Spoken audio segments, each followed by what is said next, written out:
Dear gentle watchers, as the number one Bridgerton fan, I feel like it's very important to give my 2 cents on Bridgerton Season 3. So in this video, I'm gonna talk mainly about things I liked and things I hated throughout the season, composed of 2 parts. And I'm also gonna talk about the characters and the dynamics that I found interesting or have potential.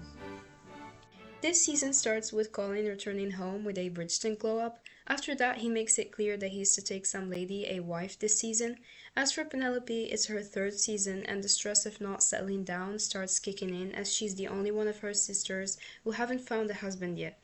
So she's making a lot of effort to do so, but it's not working. So Colin steps up to help her get her wrist game up. It completely flopped, but thankfully she met a lord called Lord Deblin, which seems to take interest in her and eventually drops her as he notices her sparking chemistry with Colin.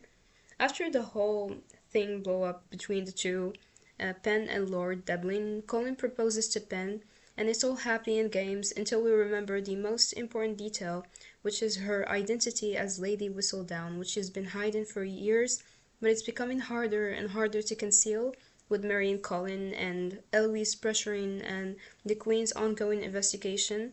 This stands as a major anxiety for Penn this season, but eventually it all comes to an end as Colin finds out, and then she finds herself obligated to decide on whether she's going to still continue on her successful career as Lady Whistledown, a writer of the ton, or strive to protect her husband and her reputation and his family's reputation. I'm gonna start with things that I liked this season. One of my favorite parts was Francesca's plotline and character. It was really awesome to see her love story very different from her siblings, very quiet and calm compared to the drama that we're used to see. Not every love story has to have the whole ton talking about it, like Daphne or Anthony or Colin. Second was the new friendship between Eloise and Cressida, and in the same time, there's a parallel of the tension and the dynamic between Penn and Eloise. I personally think this is one of the best written plot lines of the show to date. It was really necessary to showcase how the rupture of their friendship affected the both of them, and how lonely and sad Penn felt after Eloise found out her secret, and the immense guilt she felt, but also seeing this new interesting relationship between Cressida and Eloise made the whole thing so much better because Cressida is supposed to be this villain, so it was very intriguing to see this new side of her and a little bit of her story and family and marriage and how having no match during the seasons affected her, which explains her constant need for attention and her striving for power, which was perfectly shown by her costumes and dresses. A lot of people thought they were wild and so dramatic, but I personally liked them. They go so well with her character.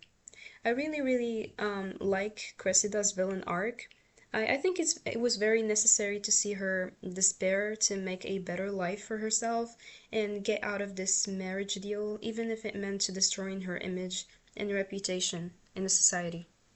I really enjoyed the Anthony and Kate scenes as well. In the previous seasons, I was really upset by the lack of presence of Daphne and Simon, so in the season, I was really glad that they brought the previous season's couple to help Colin figure himself out and also remind us what a healthy marriage should look like, setting a good example for Penn and Colin's relationship. Another thing that I should mention, a lot of people criticize Lady Danbury and Lord Anderson sibling dynamic. I personally liked it. I really love Lady Danbury's character, so I would never complain about seeing more about what made her the woman she is, whether it's like a flashback or a story or anything. And finally, the music. I really like the music this season. In fact, I love the music every season of Bridgerton. Bridgerton is known for making covers of a lot of popular songs, like, for example, Dynamite by BTS, Jealous by Nick Jonas, Cheap Thrills by Sia, Happier Than Ever by Billie Eilish, and the song that got really popular this season, which is Give Me Everything by Pitbull. I really like the consistency of this style of like cover songs, and I love what they do with it every season. As for the things that I hated, I think that something that a lot of people could agree with me on is that everything felt so rushed this season, which explains the lack of chemistry between Colin and Penelope. I mean, I can kind of understand where all of this came from. It's only 8 episodes, you can't possibly tell everything in 8 episodes, even though I do think that there was some scenes or plot lines that were so unnecessary. For example, the Mondrish family plotline, which was so unnecessary. Like, why would I care about this random family all of a sudden? The show is called Bridgerton.